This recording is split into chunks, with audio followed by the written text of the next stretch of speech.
Nous sommes le 7 janvier 2025. On a la cryptomap qui est du tout pas belle.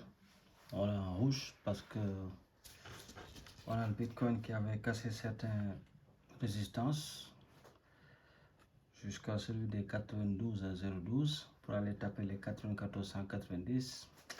Mais il faut savoir que cette résistance de ça, les 94 194 est une résistance très dure à breaker. Ouais. Parce que on a réussi à breaker les 89 900, mais on pouvait bien aller chercher les 96 000, mais on se fait rejeter par la résistance des 94 194. Donc ceci juste pour dire que ce n'est pas un gros problème, parce que ce qui est en train de se passer pour le Bitcoin, c'est un retracement qui est tout à fait sain, parce que peut-être c'est fort possible qu'on aille chercher les 87 000, ou peut-être même les 84 000, mais il faut savoir que pour monter, il faut savoir descendre. Donc, si cette descente se fait bien, c'est un pullback aussi, mais qui est bien fait, ça peut nous amener à former une petite anse pour la tâche qu'on a. Donc, et ça, si on calcule la target pour monter, ça peut nous amener jusqu'au 104, 107 000. Ouais. Mais aussi, il faut bien savoir qu'à 104 et à 107 000, ça sera une zone de retracement. Donc, c'est des analyses techniques que je ne suis pas encore prêt à faire sur la chaîne, mais on verra au fil du temps comment ça va se passer. Donc là, on regarde le crypto bubble qui est rouge. Donc, on va essayer de voir ici le Bitcoin, qu'est-ce qu'il nous a fait en une journée. Aujourd'hui, il a perdu moins 2,2%. Ouais. En 24 heures, on a fait des volumes de 47,74 milliards. Donc, voilà. Les volumes commencent à revenir. Donc, les institutions commencent à racheter. Ça revient petit à petit. Le retail, on ne sait pas trop, mais il y a tout qui recommence à venir petit à petit. Donc, pour l'Ethereum, on a un volume de 24 heures de 22 milliards 40 millions. Et pour l'XRP, on a un volume de 100... Non, excusez-moi. On a un volume de 3 milliards en 24 heures. Donc, c'est pas mal. Ça commence à revenir, mais là, avec la correction du Bitcoin, toutes les cryptos vont corriger. Donc, c'est tout à fait normal. Donc, après le crypto bubble, on va aller sur les ETF tracker d'XRP. On va voir ce qui se passe. Donc, on a plus d'XRP à 2,18. On a un total de presque, on peut dire, 1 milliard 800. Ouais.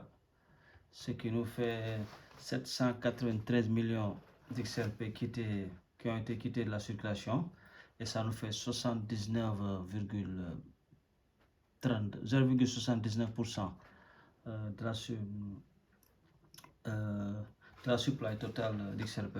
Donc c'est pas du tout mal. Et là, si on regarde, on a Bitwise qui a fait 14 millions aujourd'hui, on a Franklin Templeton 10 millions, on a Canary Capital qui a fait 4 millions, Grayscale 3 millions, Rexoplay 836 000. Donc c'est pas des choses qui sont tout à fait mal. Donc si on passe ceci, on va aller voir les informations. Donc pour les informations, on a ici avec qu'est-ce qu'on va voir. Il n'y a pas beaucoup de choses à voir, mais on va voir ici. On dit que le marché Horizon Real World Asset DAV dépasse désormais les 600 millions de dépôts nets. Donc la tokenisation des actifs réels passe à la vitesse supérieure sur la DeFi. C'est bien, c'est une bonne nouvelle. Et ici, on a le sénateur Tim Scott, qui est le président de la commission bancaire du Sénat américain, qui annonce un vote clé sur la structure du marché prévu le jeudi 15 janvier. C'est une étape majeure pour la régulation. Peut-être ça peut avoir des rapports avec la Clarity Act, mais on verra. De toutes les façons, le vendredi 15, il va se passer beaucoup de choses. Il y aura trop de volatilité. Le Sénat va débattre sur les droits de douane de Donald Trump. Et il y aura aussi ce vote sur la commission bancaire du Sénat. Donc on verra.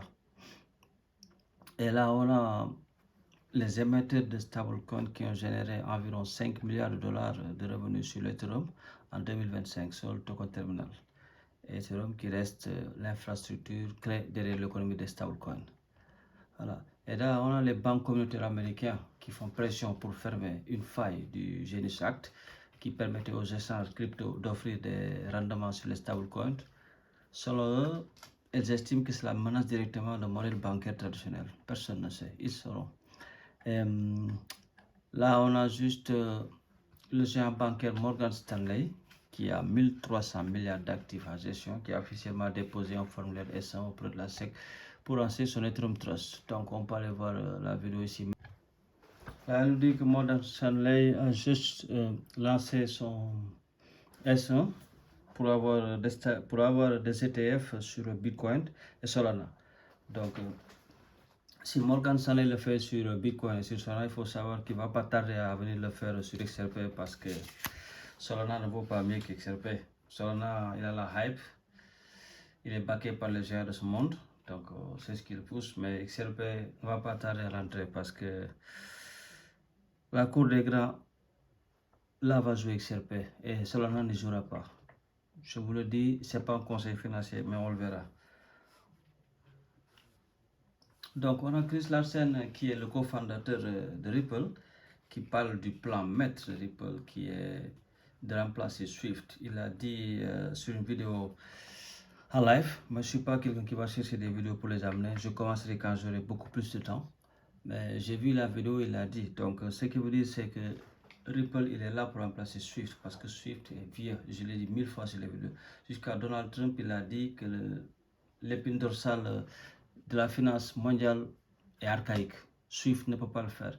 Donc Ripple qui va le faire avec son ODL qui est le On-Demand Liquidity. Donc il n'y a pas besoin d'avoir certaines devises. Il y aura du yen, il y aura de l'euro, il y aura des dollars, il y aura du rouble, il y aura tout. Mais il faut savoir c'est Ripple qui va se charger personnellement de la liquidité. Donc vous voulez envoyer de l'argent, vous allez sur la plateforme, vous allez où vous voulez avec la banque, vous faites votre transfert, la transaction est faite, vous donnez du rial saoudien, je ne sais pas moi combien, et ça se transforme en XRP qui s'en va au Mexique en pesos, qui arrive au Mexique en XRP et qui s'en va en pesos à la seconde même, et le destinataire le reçoit en pesos sans pour autant savoir ni la transaction, comment ça a été fait, combien de temps ça a duré, combien ça a coûté, non, c'est ce qui va se passer. Et là, il faut savoir qu'il y a JP Morgan, qui est l'une des banques qui a été le plus contre Bitcoin, qui a tout dit mal sur le Bitcoin, au final, qui va travailler avec Ripple,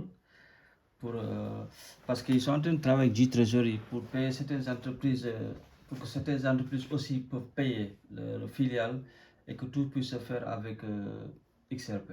Donc, G-Treasury, ça appartient à Ripple. Donc, si Morgan Stanley travaille avec G-Treasury, ça veut dire qu'il travaille indirectement à Ripple. Donc, il commence à accepter l'XRP, ça commence à arriver. Et aujourd'hui, on a vu que sur les plateformes d'échange, il y avait moins de 1500 milliards d'XRP, ce qui veut dire 1,5 milliard.